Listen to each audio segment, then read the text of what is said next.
Assalamualaikum warahmatullahi wabarakatuh dan salam guru penggerak. Saya Rahmat Ahmad, calon guru penggerak Angkatan 3 Kabupaten Sidrap, Provinsi Sulawesi Selatan, yang difasilitasi oleh Bapak Hertoyono dan pengajar praktik saya Bapak Mahludin. Izinkan saya untuk menyampaikan koneksi antar materi dan rancangan aksi nyata refleksi pemikiran Ki Hajar Dewantara dalam dunia pendidikan. Saya percaya tentang murid dan pembelajaran di kelas ini adalah hal yang sangat berkesan buat siswa. Sebelum saya memahami konsep Ki Hajar Dewantara, saya memandang siswa itu adalah kertas kosong, seperti yang disampaikan oleh John Locke, mengatakan bahwa siswa itu ibarat kertas kosong, di mana kertas kosong itulah yang menentukan masa depan siswa, yang menggambarkan masa depannya adalah guru. Ternyata pandangan saya itu adalah tidak benar. Dan berikutnya adalah, selaku seorang guru, saya menganggap bahwa guru itu adalah, sesuai dengan bahasa Sanskerta, guru artinya penghancur kegelapan. Artinya gurulah yang semata-mata lebih banyak berperan di hadapan murid. Itulah yang saya pahami sebelum saya memahami pemikiran Ki Hajar Dewantara. Dan selanjutnya, terkadang monopoli kelas itu banyak saya lakukan. Banyak hal yang biasa saya lakukan di dalam kelas, di mana semua yang saya sampaikan adalah hal-hal yang memiliki kebenaran absolut, tanpa melihat pandangan-pandangan, pendapat-pendapat dari siswa saya. Tugas guru adalah sebagai transfer of knowledge. Bagaimana mentransfer ilmu pengetahuan yang sesuai dengan kurikulum yang sudah diatur. Tentunya pembelajaran ini membuat peserta didik aktif. Awalnya saya percaya campur tangan dan dominan guru adalah suatu keharusan. Dominasi inilah yang saya lakukan, sehingga peserta didik hanya terdiam dan mendengarkan apa yang saya sampaikan di dalam kelas. Pembelajaran terpusat pada peran guru. Pembelajaran adalah kegiatan belajar mengajar dalam ruang kelas, karena biasanya pembelajaran di luar kelas itu hanya dilakukan oleh mata pelajaran seperti olahraga. Jadi sesuai dengan tuntutan kurikulum, hanya itulah yang saya lakukan. Hanya sebatas mentransfer pengetahuan kepada siswa.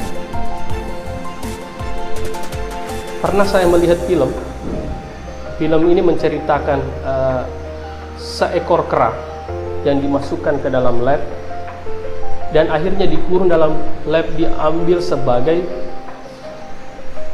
uji coba. Setelah diuji coba, kera itu dibuatkanlah hutan buatan di tengah kota. Dan saya memandang bahwa hutan buatan dan kera ini adalah memposisikan sama antara guru dengan siswa. Guru berada dalam kelas. Begitulah yang saya pikirkan sebelum mengenal filosofi pendidikan Ki Hajar Dewantara. Sebagai guru mata pelajaran, saya punya keinginan bahwa semua siswa saya harus menguasai materi yang saya berikan. Kemampuan kognitif menjadi satu-satunya alat ukur untuk mengukur kemampuan siswa.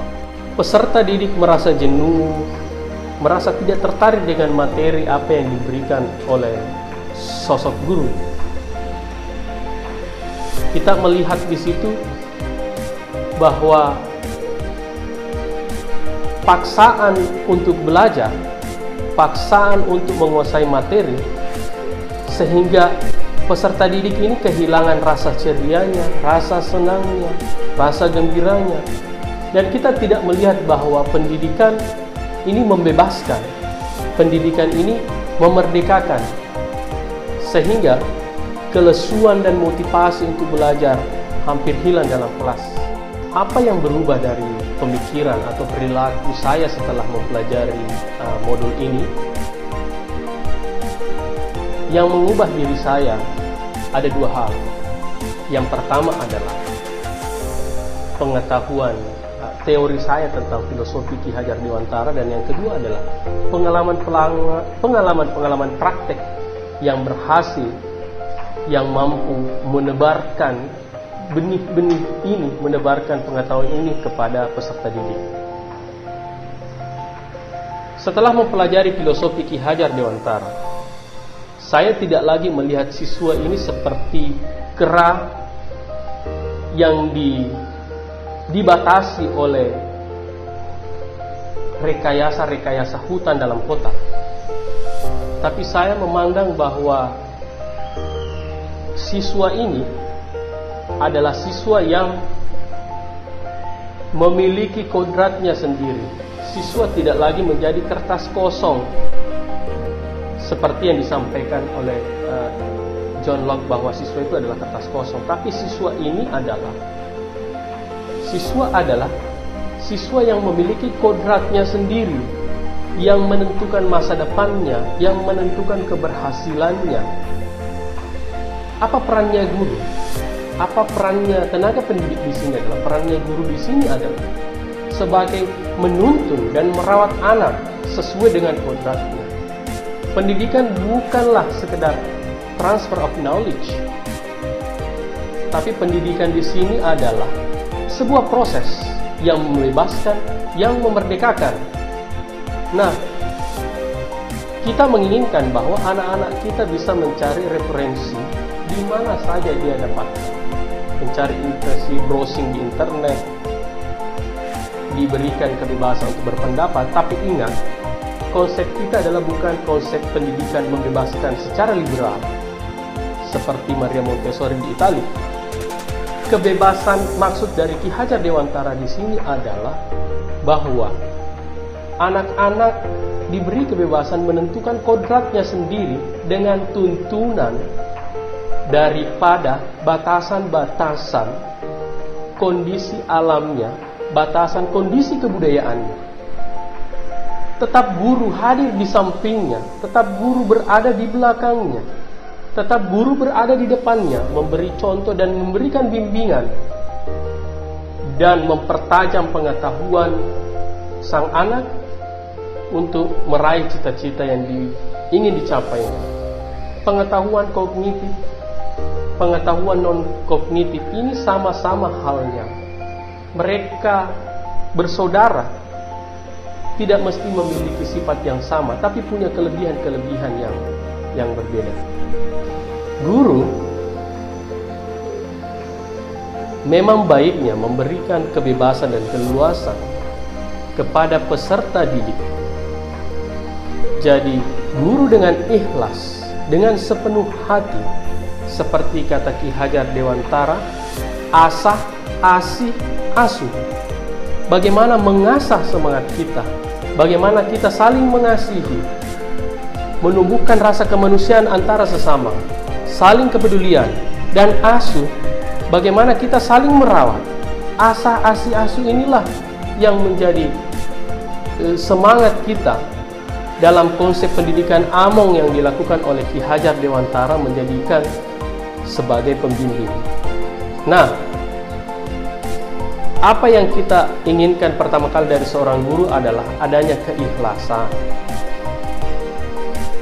Jadi kepada peserta didik, pembelajaran tidak terbatas lagi oleh ruang-ruang kelas, tidak terbatas lagi oleh tembok-tembok yang membatasi siswa.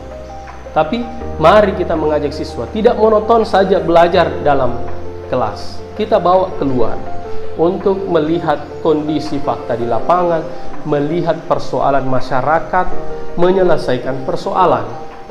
Akhirnya ketika anak-anak belajar bukan karena nilai, tapi anak-anak belajar karena ada rasa keingintahuannya, ada tujuan belajar yang jelas. Jadi sehingga belajar itu menjadi suatu proses yang menyelesaikan masalah dari siswa dan bisa mengangkat derajat, harkat, dan martabat ketika dia mendapatkan pendidikan.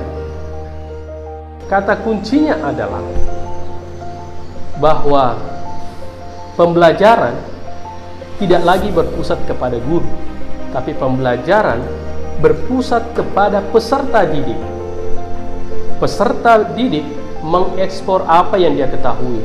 Peserta didik membeberkan dan menyampaikan dan berani untuk menyampaikan pendapat, dan yang lebih penting adalah berani menyampaikan pendapat yang berbeda dengan temannya.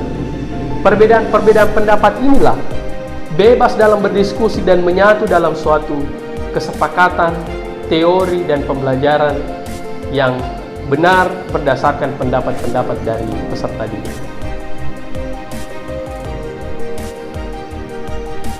Mulai sekarang, saya harus memberikan cara mengajar tentunya berbeda-beda di setiap kelas.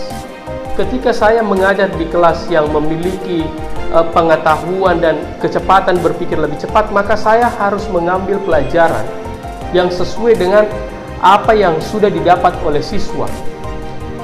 Ketika saya mengajar pada kelas yang memiliki pengetahuan kognitif yang tidak terlalu cepat, maka saya harus berusaha untuk menyederhanakan materi, teori, dan praktek yang mudah mereka pahami. Semua terlayani sesuai dengan batas-batas dan kemampuan peserta didik. Ada beberapa hal yang bisa saya segera terapkan agar kelas saya mencerminkan pemikiran Ki Hajar Dewantara. Pertama adalah pembelajaran yang berpusat pada murid. Yang kedua adalah saya akan meningkatkan rasa percaya diri saya sehingga saya layak berada di depan, di tengah, dan di belakang peserta didik.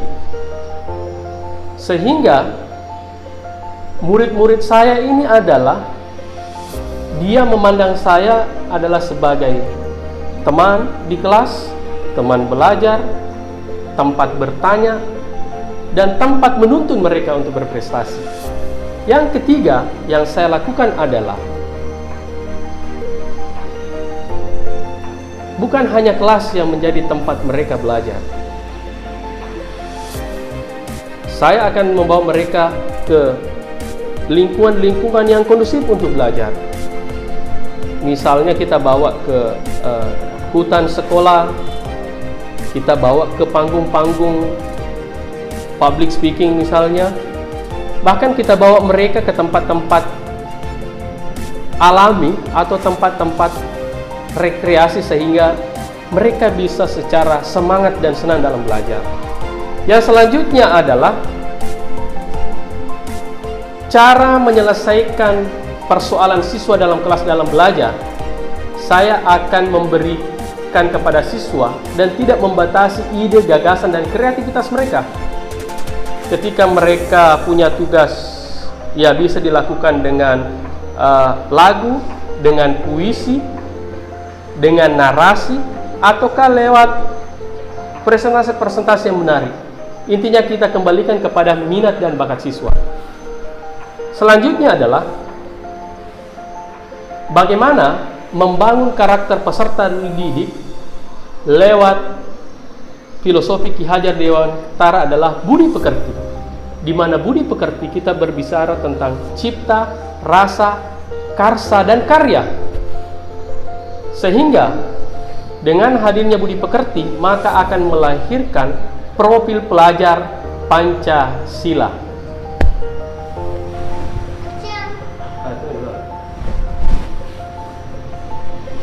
Tentu kita sudah tahu profil pelajar Pancasila itu adalah berakhlak mulia, gotong royong, berkebinekaan global, bernalar kritis, dan mandiri.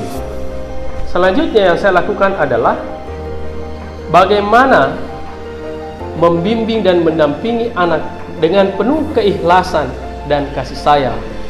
Karena keikhlasanlah akan melahirkan ide dan gagasan yang jernih, sehingga peserta didik kita bisa menemukan bakat dan minatnya sesuai dengan potensi diri yang dimiliki.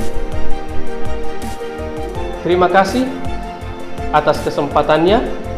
Saya ingin menutup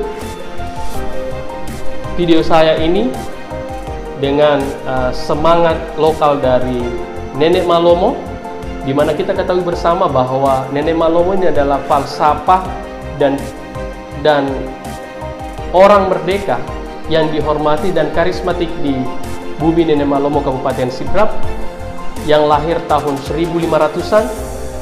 Dan di tahun itulah Nenek Malomo yang memiliki nama asli Lapagalah telah merumuskan kata yang sama dengan apa yang dirumuskan Ki Hajar Dewantara tentang tuturi handayani. Riolo napati ruang, di depan memberi contoh, di tengah riparagaraga, di tengah memberikan semangat dan ide dan gagasan, rimonri napampiri, di belakang mendorong siswa untuk memiliki pengetahuan yang maju. Terima kasih. Wassalamualaikum warahmatullahi wabarakatuh. Salam dan bahagia.